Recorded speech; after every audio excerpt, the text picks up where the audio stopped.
Buenos días, queridos hermanos y hermanas. Es lunes 26 de abril y es muy lindo poder compartir con ustedes este tiempo en la palabra de nuestro Señor en la comunidad contigo.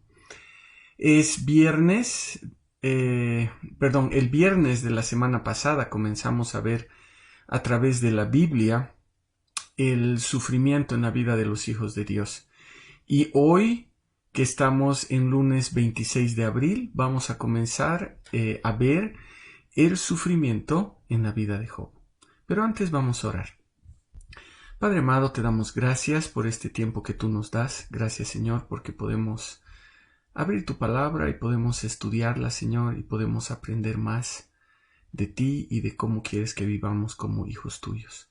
Te pedimos, Señor, que tú nos ayudes y nos guíes en este tiempo. En el nombre de tu Hijo amado. Amén.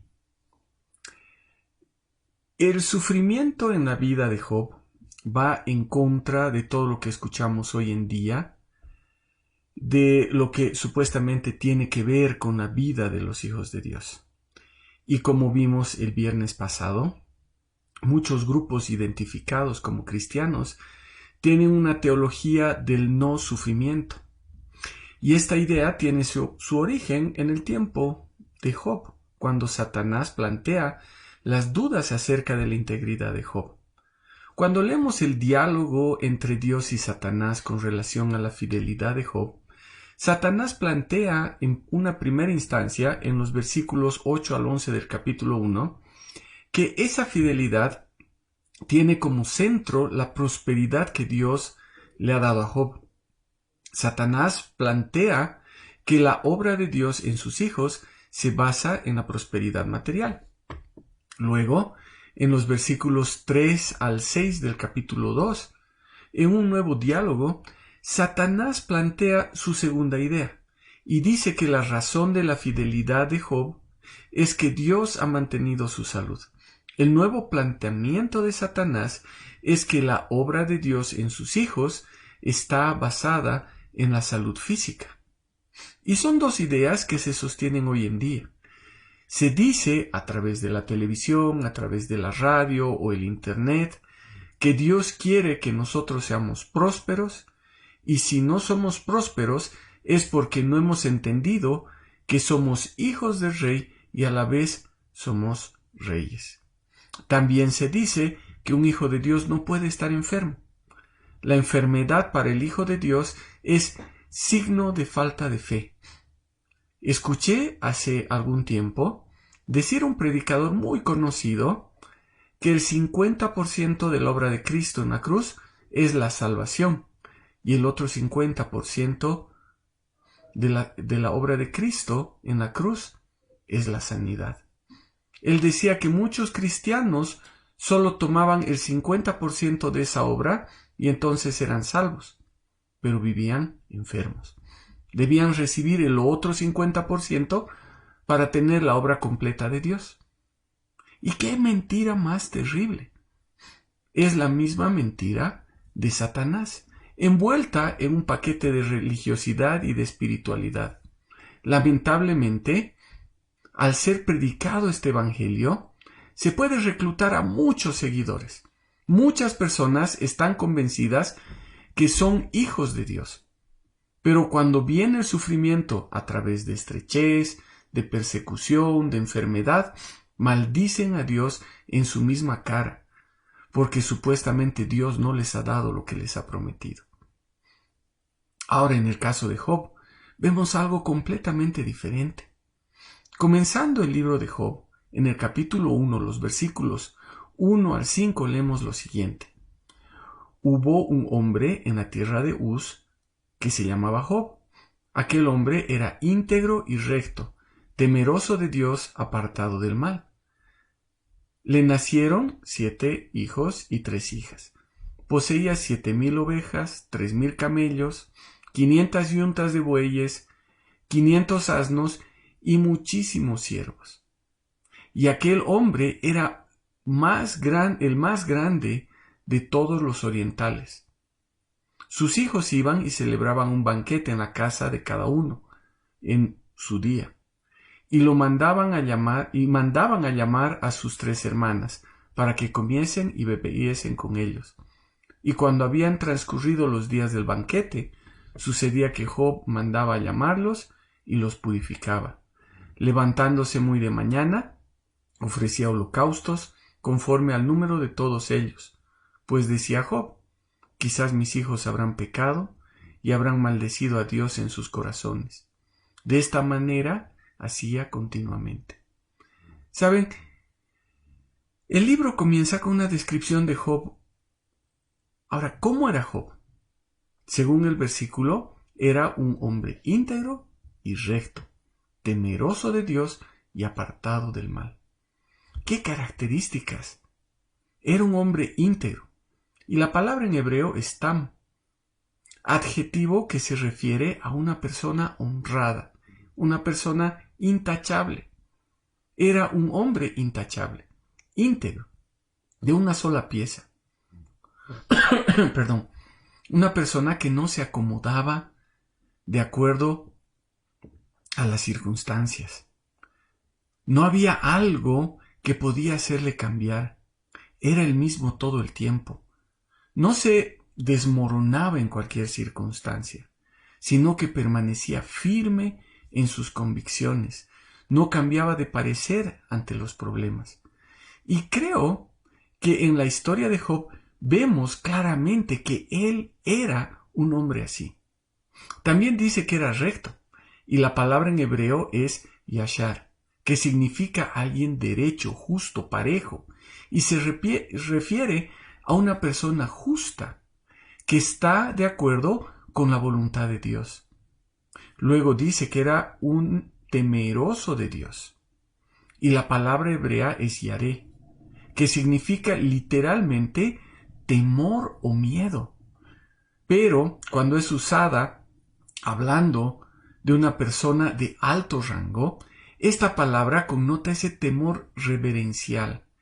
Y es una actitud con la que una persona reconoce el poder y la condición de la persona a la que está reverenciando y le rinde el debido respeto.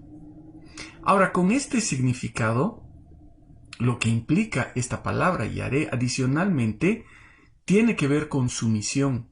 Es decir, Job reconocía quién era Dios, entendía claramente de su poder y le rendía todo el respeto que Dios merecía. Además, esto derivaba en sumisión hacia Dios. Y por último, dice el pasaje que hemos leído que estaba apartado del mal. Ahora, la palabra en hebreo es sur y significa escapar, alejarse, apartarse, retirarse. Es decir, Job estaba lo más lejos posible del mal. Y la palabra mal en hebreo es ra, también puede traducirse como pecado. Entonces, se podría decir que Job estaba lo más lejos posible del pecado. Todas estas increíbles características, un hombre íntegro, recto, temeroso de Dios y apartado del mal, son características que no se encuentran en los hombres. No son características de todos los hombres. Entonces, ¿cómo Job tenía esas características? Porque la palabra de Dios es clara en Eclesiastés 7:20. Dice: ciertamente no hay hombre justo en la tierra que haga lo bueno y no peque. Y es lo que Pablo cita en Romanos 3:10, como está escrito: no hay justo ni aun uno.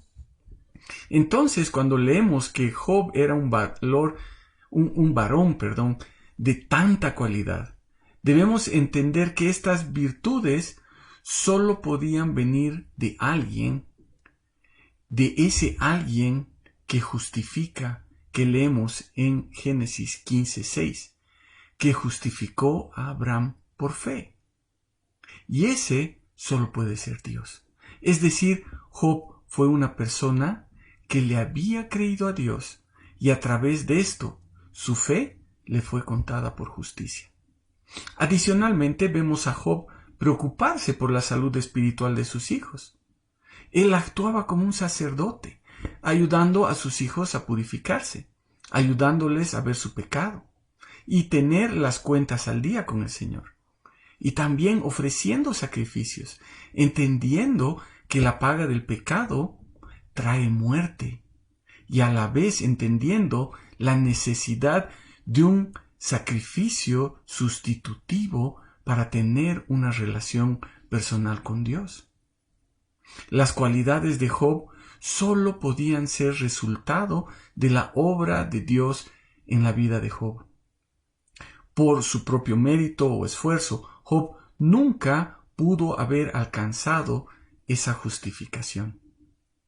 Ahora, Job, a través de una vida transformada, pudo ser ese hombre íntegro, recto, temeroso de Dios y apartado del mal. Por eso Dios dice de él, en el versículo 8, ¿no? Y pregunta a Jehová y le dice, ¿no te has fijado en mi siervo Job, que no hay otro como él en la tierra, hombre íntegro, recto, temeroso de Dios y apartado del mal? ¡Qué afirmación! De la misma boca de Dios salían estas palabras. Dios decía que Job era su siervo y que no había como él otro en la tierra. Un hombre íntegro, un hombre recto, un hombre que temía a Dios y que estaba apartado del pecado. Job era un hijo de Dios. Entonces, ¿por qué el sufrimiento de Job? ¿Por qué Job tuvo que sufrir? Y esto va tal vez en contra de nuestra lógica y de la predicación de muchas personas. Un hombre tan espiritual, del que Dios habla de tal forma, ¿cómo podía sufrir? Saben, he escuchado muchas respuestas con relación al sufrimiento de Job, y tal vez una de las que más me ha impresionado es que dicen que Job no conocía a Dios al principio del libro, que era una persona moralmente buena, pero que recién en el capítulo 42 conoció a Dios y fue su hijo. Y entonces, de esta forma, recibió nuevamente salud y prosperidad.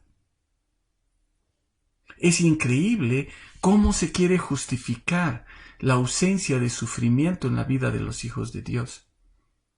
Es muy claro. En los primeros versículos y en las respuestas de Job, luego de sufrir la pérdida de todos sus bienes, de sus hijos e incluso de su salud, es imposible dejar de ver que él era un hijo de Dios. Entonces, ¿por qué sufrió Job? Y saben, eso es lo que vamos a ver el viernes próximo, cuando continuemos nuestro estudio en la palabra de Dios y podamos responder a esta pregunta. Vamos a orar. Padre amado, te damos gracias por este tiempo que tú nos das. Gracias, Señor, porque podemos ver tu obra, Señor. Tú obrando en la vida de tus hijos.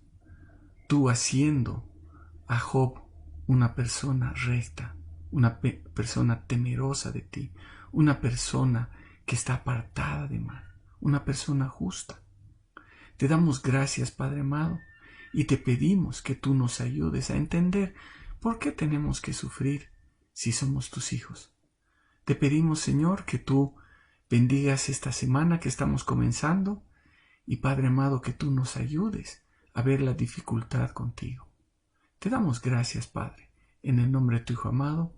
Amén. Buenos días, hermanos, y que el Señor les bendiga.